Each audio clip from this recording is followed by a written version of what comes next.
और प्रधानमंत्री नरेंद्र मोदी मन की बात कर रहे हैं, क्या कुछ कह रहे हैं, सुनिए। पहलगाम में हुई आतंकी वारदात ने देश के हर नागरिक को दुख पहुंचाया है। पीड़ित परिवारों के प्रति हर भारतीय के मन में गहरी संवेदना है। भले वो किसी भी राज्य का हो, वो कोई भी भाषा बोलता हो, लेकिन वो उन लोगों के दर्द को महसूस कर रहा है जिन्होंने इस हमले में अपने परिजनों को खोया है। मुझे एहसास है हर भारतीय का खून आतंकी हमले की तस्वीरों को देखकर खौल रहा है। पहलगाम में हुआ यह हमला आतंक के सरपरस्तों की हताशा को दिखाता है, उनकी कायरता को दिखाता है। ऐसे समय में जब कश्मीर में शांति लौट रही थी, स्कूल कॉलेजों में एक वाइब्रेंसी थी, निर्माण कार्यों में अभूतपूर्व गति आई थी, लोकतंत्र मजबूत हो रहा था, पर्यटकों की संख्या में रिकॉर्ड बढ़ोतरी हो रही थी, लोगों की कमाई बढ़ रही थी, युवाओं के लिए नए अवसर तैयार हो रहे थे, देश के दुश्मनों को, जम्मू कश्मीर के दुश्मनों को ये रास नहीं आया। आतंकी और आतंक के आका चाहते हैं कश्मीर फिर से तबाह हो जाए और इसलिए इतनी बड़ी साजिश को अंजाम दिया। आतंकवाद के खिलाफ इस युद्ध में देश की एकता, 140 करोड़ भारतीयों की एकजुटता हमारी सबसे बड़ी ताकत है। यही एकता आतंकवाद के खिलाफ हमारी निर्णायक लड़ाई का आधार है। हमें देश के सामने आई इस चुनौती का सामना करने के लिए अपने संकल्पों को मजबूत करना है। हमें एक राष्ट्र के रूप में दृढ़ इच्छा शक्ति का प्रदर्शन करना है। आज दुनिया देख रही है, इस आतंकी हमले के बाद पूरा देश एक स्वर में बोल रहा है। साथियों, भारत के हम लोगों में जो आक्रोश है, वो आक्रोश पूरी दुनिया में है। इस आतंकी हमले के बाद लगातार दुनिया भर से संवेदनाएं आ रही हैं। मुझे भी ग्लोबल लीडर्स ने फोन किए हैं, पत्र लिखे हैं, संदेश भेजे हैं। इस जघन्य तरीके से किए गए आतंकी हमले की सबने कठोर निंदा की है। उन्होंने मृतकों के परिवारजनों के प्रति संवेदनाएं प्रकट की है। पूरा विश्व आतंकवाद के खिलाफ हमारी लड़ाई में 140 करोड़ भारतीयों के साथ खड़ा है। मैं पीड़ित परिवारों को फिर भरोसा देता हूं, उन्हें न्याय मिलेगा, न्याय मिलकर रहेगा। इस हमले के दोषियों और साजिश रचने वालों को कठोरतम जवाब दिया जाएगा। साथियों, 2 दिन पहले हमने देश के महान वैज्ञानिक डॉक्टर के कस्तूरीरंगन जी को खो दिया है। जब भी कस्तूरीरंगन जी से मुलाकात हुई, हम भारत के युवाओं के टैलेंट, आधुनिक शिक्षा, स्पेस साइंस ऐसे विषयों पर काफी चर्चा करते थे। विज्ञान, शिक्षा और भारत के अंतरिक्ष कार्यक्रम को नई ऊंचाई देने में उनके योगदान को हमेशा याद किया जाएगा। उनके नेतृत्व में इसरो को एक नई पहचान मिली। उनके मार्गदर्शन में जो स्पेस प्रोग्राम आगे बढ़े, उससे भारत के प्रयासों को ग्लोबल मान्यता मिली। आज भारत जिन सैटेलाइट्स का उपयोग करता है, उनमें से कई डॉक्टर कस्तूरीरंगन की देखरेख में ही लॉन्च की गई थी। उनके व्यक्तित्व की एक और बात बहुत खास थी, जिससे युवा पीढ़ी उनसे सीख सकती है। उन्होंने हमेशा इनोवेशन को महत्व दिया। कुछ नया सीखने, जानने और नया करने का विजन बहुत प्रेरित करने वाला है। डॉक्टर के कस्तूरीरंगन जी ने देश की नई राष्ट्रीय शिक्षा नीति तैयार करने में भी बहुत बड़ी भूमिका निभाई थी। डॉक्टर कस्तूरीरंगन 21वीं सदी की आधुनिक जरूरतों के मुताबिक फॉरवर्ड लुकिंग एजुकेशन का विचार लेकर आए थे। देश की निस्वार्थ सेवा और राष्ट्र निर्माण में उनके योगदान को हमेशा याद किया जाएगा। मैं डॉक्टर के कस्तूरीरंगन जी को विनम्र भाव से श्रद्धांजलि अर्पित करता हूं। मेरे प्यारे देशवासियों, इसी महीने अप्रैल में आर्यभट्ट सैटेलाइट की लॉन्चिंग के 50 वर्ष पूरे हुए हैं। आज जब हम पीछे मुड़कर देखते हैं, 50 वर्षों की इस यात्रा को याद करते हैं, तो लगता है हमने कितनी लंबी दूरी तय की है। अंतरिक्ष में भारत के सपनों की ये उड़ान एक समय केवल हौसलों से शुरू हुई थी। राष्ट्र के लिए कुछ कर गुजरने का जज्बा पाले कुछ युवा वैज्ञानिक, उनके पास न तो आज जैसे आधुनिक संसाधन थे, न ही दुनिया की टेक्नोलॉजी तक वैसी पहुंच थी। अगर कुछ था तो वो था प्रतिभा, लगन, मेहनत और देश के लिए कुछ करने का जज्बा।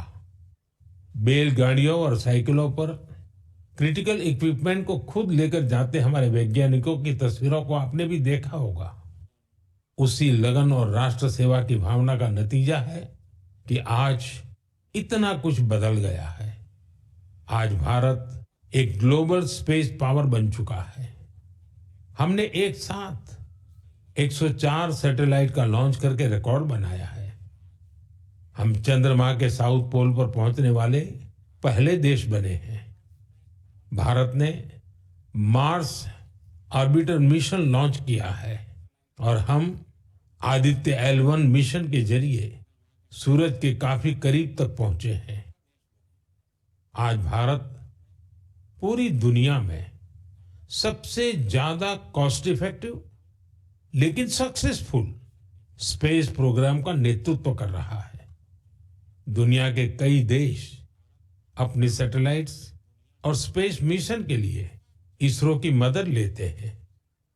साथियों, हम जब इसरो द्वारा किसी सैटेलाइट का लॉन्च देखते हैं तो हम गर्व से भर जाते हैं। ऐसी ही अनुभूति मुझे तब हुई जब मैं 2014 में PSLV C-23 की लॉन्चिंग का साक्षी बना था।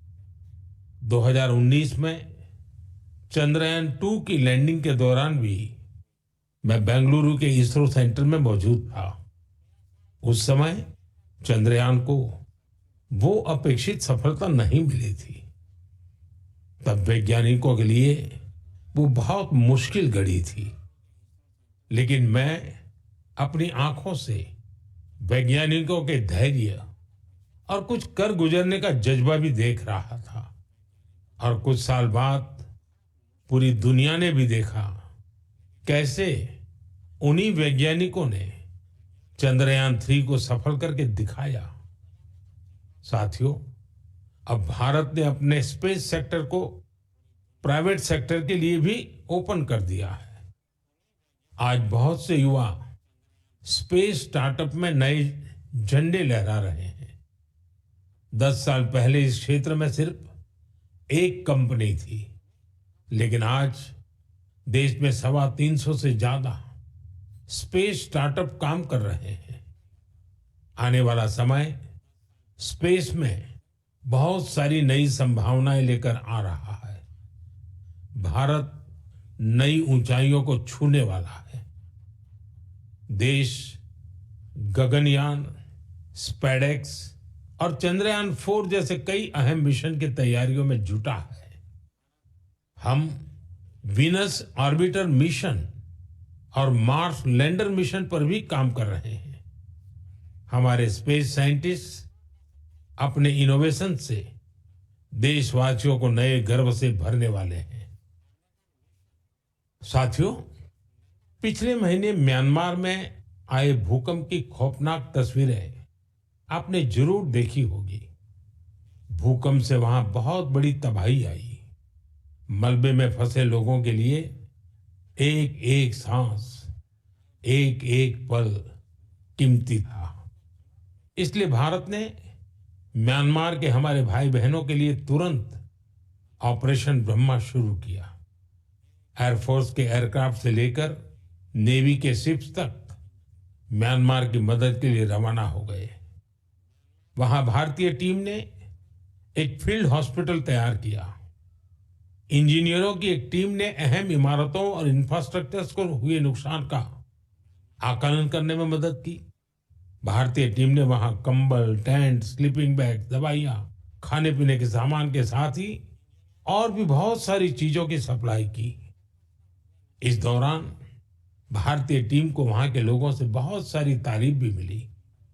साथियों, इस संकट में साहस, धैर्य और सूझबूझ के कई दिल छू जाने वाले उदाहरण सामने आए।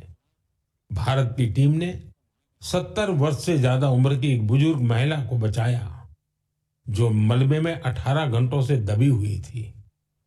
जो लोग अभी टीवी पर मन की बात देख रहे हैं, उन्हें उस बुजुर्ग महिला का चेहरा भी दिख रहा होगा। भारत से गई टीम ने उनके ऑक्सीजन लेवल को स्टेबल करने से लेकर फ्रैक्चर के ट्रीटमेंट तक इलाज की हर सुविधा उपलब्ध कराई। जब इस बुजुर्ग महिला को अस्पताल से छुट्टी मिली तो उन्होंने हमारी टीम का बहुत आभार जताया। वो बोली कि भारतीय बचाव दल की वजह से उन्हें नया जीवन मिला है। बहुत से लोगों ने हमारी टीम को बताया कि उनकी वजह से वो अपने दोस्तों और रिश्तेदारों को ढूंढ पाए। साथियों, भूकंप के बाद म्यांमार में मांडले की एक मॉनेस्ट्री में भी कई लोगों के फंसे होने की आशंका थी। हमारे साथियों ने यहां भी राहत और बचाव अभियान चलाया। इसकी वजह से उन्हें बौद्ध भिक्षुओं का ढेर सारा आशीर्वाद मिला। हमें ऑपरेशन ब्रह्मा में हिस्सा लेने वाले सभी लोगों पर बहुत गर्व है। हमारी परंपरा है, हमारे संस्कार है, वसुधैव कुटुंबकम की भावना।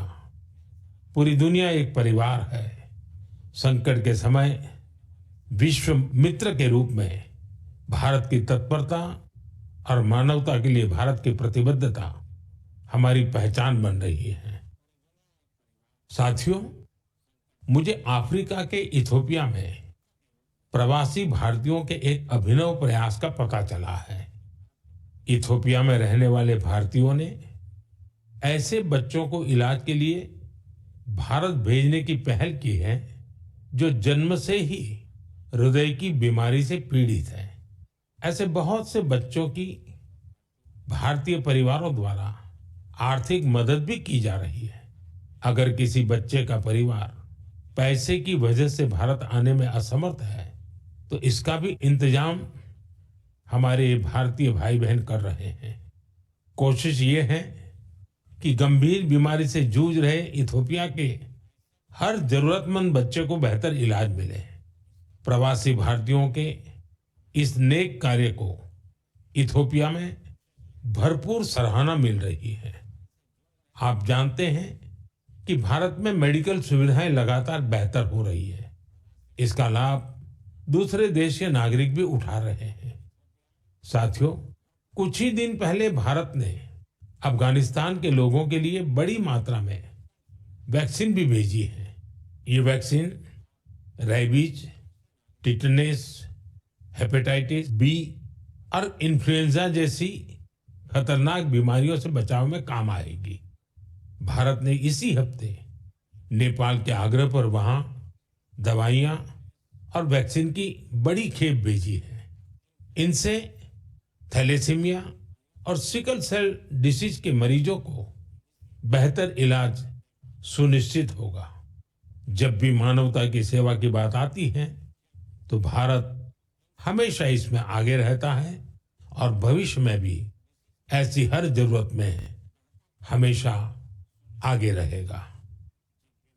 साथियों, अभी हम डिजास्टर मैनेजमेंट की बात कर रहे थे और किसी भी प्राकृतिक आपदा से निपटने में बहुत अहम होती है आपकी अलर्टनेस, आपका सचेत रहना। इस अलर्टनेस में अब आपको अपने मोबाइल के एक स्पेशल ऐप से मदद मिल सकती है। ये ऐप आपको किसी प्राकृतिक आपदा में फंसने से बचा सकते हैं और इसका नाम भी है सचेत। सचेत ऐप भारत की नेशनल डिजास्टर मैनेजमेंट अथॉरिटी ने तैयार किया है। बाढ़, साइक्लोन, लैंडस्लाइड, सुनामी, जंगलों की आग, हिमस्खलन, आंधी, तूफान या फिर बिजली गिरने जैसी आपदाएं हो, सचेत ऐप आपको हर प्रकार से इन्फॉर्म और प्रोटेक्टेड रखने का प्रयास करता है। इस ऐप के माध्यम से आप मौसम विभाग से जुड़े अपडेट्स प्राप्त कर सकते हैं। खास बात यह है कि सचेत ऐप क्षेत्रीय भाषाओं में भी कई सारी जानकारियां उपलब्ध कराता है। इस ऐप का आप भी फायदा उठाएं और अपने अनुभव हमसे जरूर साझा करें। मेरे प्यारे देशवासियों, आज हम पूरी दुनिया में भारत के टैलेंट की तारीफ होते देखते हैं। भारत के युवाओं ने भारत के प्रति दुनिया का नजरिया बदल दिया है और किसी भी देश के युवा की रुचि किस तरफ है, किधर है, उससे पता चलता है कि देश का भविष्य कैसा होगा। आज भारत का युवा साइंस, टेक्नोलॉजी और इनोवेशन की ओर बढ़ रहा है। ऐसे इलाके जिनकी पहचान पहले पिछड़ेपन और दूसरे कारणों से होती थी। और आप सुन रहे थे प्रधानमंत्री नरेंद्र मोदी को, जो कि मन की बात का एपिसोड 121 आज प्रसारित हो रहा है। सबसे पहले प्रधानमंत्री नरेंद्र मोदी ने पहलगांव में हुए आतंकी हमले को लेकर के मन की बात में जनता से बात की है। देश की जनता से उन्होंने वो दर्द बांटा जो आतंकवादियों ने हमारे देश के 28 लोगों को मारा। वो बात पहलगांव को लेकर के प्रधानमंत्री कर रहे हैं और इसी बीच आपको सीधे लिए चलते हैं हरदोई और प्रधानमंत्री नरेंद्र मोदी मन की बात कह रहे हैं। क्या कुछ कह रहे हैं, सुनिए। उन्हें 3D प्रिंटर्स और रोबोटिक कारों के साथ ही दूसरी इनोवेटिव चीजों के बारे में जानने का मौका मिला है। अभी कुछ समय पहले मैंने गुजरात साइंस सिटी में भी साइंस गैलरीज का उद्घाटन किया था। इन गैलरीज से ये झलक मिलती है कि आधुनिक विज्ञान का पोटेंशियल क्या है, विज्ञान हमारे लिए कितना कुछ कर सकता है। मुझे जानकारी मिली है कि इन गैलरीज को लेकर वहां बच्चों में बहुत उत्साह है। साइंस और इनोवेशन के प्रति ये बढ़ता आकर्षण जरूर भारत को नई ऊंचाई पर ले जाएगा। मेरे प्यारे देशवासियों, हमारे देश की सबसे बड़ी ताकत हमारे 140 करोड़ नागरिक हैं। उनका सामर्थ्य है, उनकी इच्छा शक्ति है। और जब करोड़ों लोग एक साथ किसी अभियान से जुड़ जाते हैं तो उसका प्रभाव बहुत बड़ा होता है। इसका एक उदाहरण है एक पेड़ मां के नाम। ये अभियान उस मां के नाम है जिसने हमें जन्म दिया, और ये उस धरती मां के लिए भी है जो हमें अपनी गोद में धारण किए रहती है। साथियों, 5 जून को विश्व पर्यावरण दिवस पर इस अभियान के 1 साल पूरे हो रहे हैं। इस 1 साल में इस अभियान के तहत देश भर में मां के नाम पर 140 करोड़ से ज्यादा पेड़ लगाए गए हैं। भारत की इस पहल को देखते हुए देश के बाहर भी लोगों ने अपनी मां के नाम पर पेड़ लगाए हैं। आप भी इस अभियान का हिस्सा बने ताकि 1 साल पूरा होने पर अपनी भागीदारी पर आप गर्व कर सकें। साथियों, पेड़ों से शीतलता मिलती है, पेड़ों की छांव में गर्मी से राहत मिलती है, ये हम सब जानते हैं। लेकिन बीते दिनों मैंने इसी से जुड़ी एक और ऐसी खबर देखी जिसने मेरा ध्यान खींचा। गुजरात के अहमदाबाद शहर में पिछले कुछ वर्षों में 70 लाख से ज्यादा पेड़ लगाए गए हैं। इन पेड़ों ने अहमदाबाद में ग्रीन एरिया काफी बढ़ा दिया है। इसके साथ साथ साबरमती नदी पर रिवरफ्रंट बनने से और कांकरिया झील जैसे कुछ झीलों के पुनर्निर्माण से यहाँ वाटर बॉडीज की संख्या भी बढ़ गई है। अब न्यूज रिपोर्ट्स कहती हैं कि बीते कुछ वर्षों में अहमदाबाद ग्लोबल वार्मिंग से लड़ाई लड़ने वाला प्रमुख शहरों में से एक हो गया है। इस बदलाव को, वातावरण में आई शीतलता को वहां के लोग भी महसूस कर रहे हैं। अहमदाबाद में लगे पेड़ वहां नई खुशहाली लाने की वजह बन रहे हैं। मेरा आप सबसे फिर आग्रह है कि धरती की सेहत ठीक रखने के लिए, क्लाइमेट चेंज की चुनौतियों से निपटने के लिए और अपने बच्चों का भविष्य सुरक्षित करने के लिए पेड़ जरूर लगाएं। एक पेड़ मां के नाम। साथियों, एक बड़ी पुरानी कहावत है, जहां चाह वहां राह। जब हम कुछ नया करने की ठान लेते हैं तो मंजिल भी जरूर मिलती है। आपने पहाड़ों में उगने वाले सेब तो खूब खाए होंगे, लेकिन अगर मैं पूछूं कि क्या आपने कर्नाटका के सेब का स्वाद चाखा है, तो आप हैरान हो जाएंगे। आमतौर पर हम समझते हैं कि सेब की पैदावार पहाड़ों में ही होती है, लेकिन कर्नाटका के बागलकोट में रहने वाले श्री शैल तेली जी ने मैदानों में सेब उगा दिया है। उनके कुलाली गांव में 35 डिग्री से ज्यादा तापमान में भी सेब के पेड़ फल देने लगे। दरअसल श्रीशैल तेली को खेती का शौक था, तो उन्होंने सेब की खेती को भी आजमाने की कोशिश की और उन्हें इसमें सफलता भी मिल गई। आज उनके लगाए सेब के पेड़ों पर काफी मात्रा में सेब उगते हैं, जिसे बेचने से उन्हें अच्छी कमाई भी हो रही है। साथियों, अब जब सेबों की चर्चा हो रही है तो आपने किन्नौरी सेब का नाम जरूर सुना होगा। सेब के लिए मशहूर किन्नौर में केसर का उत्पादन होने लगा है। आमतौर पर हिमाचल में केसर की खेती कम ही होती थी, लेकिन अब किन्नौर की खूबसूरत सांगला घाटी में भी केसर की खेती होने लगी। ऐसा ही एक उदाहरण केरला के वायनाड का है। यहां भी केसर उगाने में सफलता मिली और वायनाड में ये केसर किसी खेत या मिट्टी में नहीं, बल्कि एरोपोनिक्स टेक्निक से उगाए जा रहे हैं। कुछ ऐसा ही हैरत भरा काम लीची की पैदावार के साथ हुआ है। हम तो सुनते आ रहे थे कि लीची बिहार, पश्चिम बंगाल या झारखंड में उगती है, लेकिन अब लीची का उत्पादन दक्षिण भारत और राजस्थान में भी हो रहा है। तमिलनाडु के थिरुविरा अरासू कॉफी की खेती करते थे। कोडाईकनाल में उन्होंने लीची के पेड़ लगाए और उनकी 7 साल की मेहनत के बाद अब उन पेड़ों पर फल आने लगे। लीची उगाने में मिली सफलता ने आसपास के दूसरे किसानों को भी प्रेरित किया है। राजस्थान में जितेंद्र सिंह राणावत को लीची उगाने में सफलता मिली है।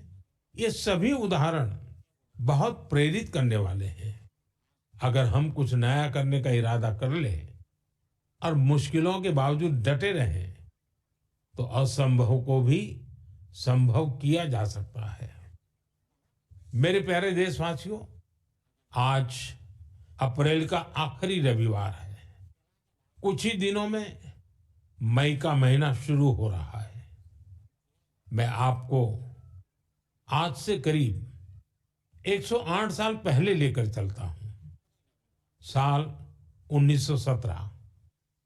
अप्रैल और मई के यही 2 महीने देश में आजादी की एक अनोखी लड़ाई लड़ी जा रही थी। अंग्रेजों के अत्याचार उफान पर थे। गरीबों, वंचितों और किसानों का शोषण अमानवीय स्तर को भी पार कर चुका था। बिहार की उपजाऊ धरती पर ये अंग्रेज किसानों को नील की खेती के लिए मजबूर कर रहे थे। नील की खेती से किसानों के खेत बंजर हो रहे थे, लेकिन अंग्रेजी हुकूमत को इससे कोई मतलब नहीं था।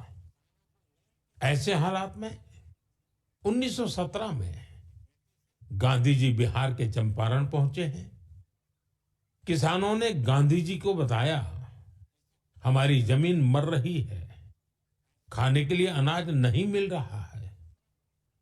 लाखों किसानों की उस पीड़ा से गांधी जी के मन में एक संकल्प उठा। वहीं से चंपारण का ऐतिहासिक सत्याग्रह शुरू हुआ। चंपारण सत्याग्रह ये बापू द्वारा भारत में पहला बड़ा प्रयोग था। बापू के सत्याग्रह से पूरी अंग्रेज हुकूमत हिल गई। अंग्रेजों को नील की खेती के लिए किसानों को मजबूर करने वाले कानून को स्थगित करना पड़ा। एक ऐसी जीत थी जिसने आजादी की लड़ाई में नया विश्वास फूंका। आप सब जानते होंगे, इस सत्याग्रह में बड़ा योगदान बिहार के एक और सपूत का भी था, जो आजादी के बाद देश के पहले राष्ट्रपति बने। वो महान विभूति थे डॉक्टर राजेंद्र प्रसाद। उन्होंने चंपारण सत्याग्रह पर एक किताब भी लिखी, सत्याग्रह इन चंपारण। ये किताब हर युवा को पढ़नी चाहिए। भाइयों बहनों, अप्रैल में ही स्वतंत्रता संग्राम की लड़ाई के कई और अमिट अध्याय जुड़े हुए हैं। अप्रैल की 6 तारीख को ही गांधी जी की दांडी यात्रा संपन्न हुई थी। 12 मार्च से शुरू होकर 24 दिनों तक चली इस यात्रा ने अंग्रेजों को झकझोर कर रख दिया था। अप्रैल में ही जलियांवाला बाग नरसंहार हुआ था।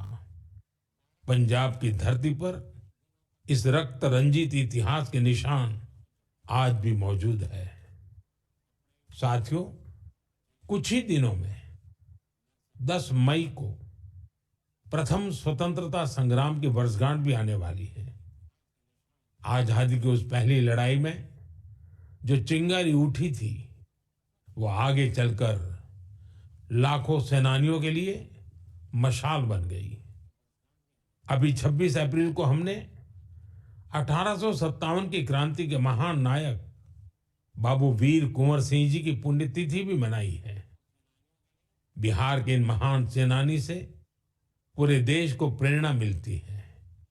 हमें ऐसे ही लाखों स्वतंत्रता सेनानियों की अमर प्रेरणाओं को जीवित रखना है। हमें उनसे जो ऊर्जा मिलती है, वो अमृतकाल के हमारे संकल्पों को नई मजबूती देती है। साथियों, मन की बात की इस लंबी यात्रा में आपने इस कार्यक्रम के साथ एक आत्मीय रिश्ता बना लिया है। देशवासी जो उपलब्धियां दूसरों से साझा करना चाहते हैं, उसे मन की बात के माध्यम से लोगों तक पहुंचाते हैं। अगले महीने हम फिर मिलकर देश की विविधताओं, गौरवशाली परंपराओं और नई उपलब्धियों की बात करेंगे। हम ऐसे लोगों के बारे में जानेंगे जो अपने समर्पण और सेवा भावना से समाज में बदलाव ला रहे हैं। हमेशा की तरह आप हमें अपने विचार और सुझाव भेजते रहिए।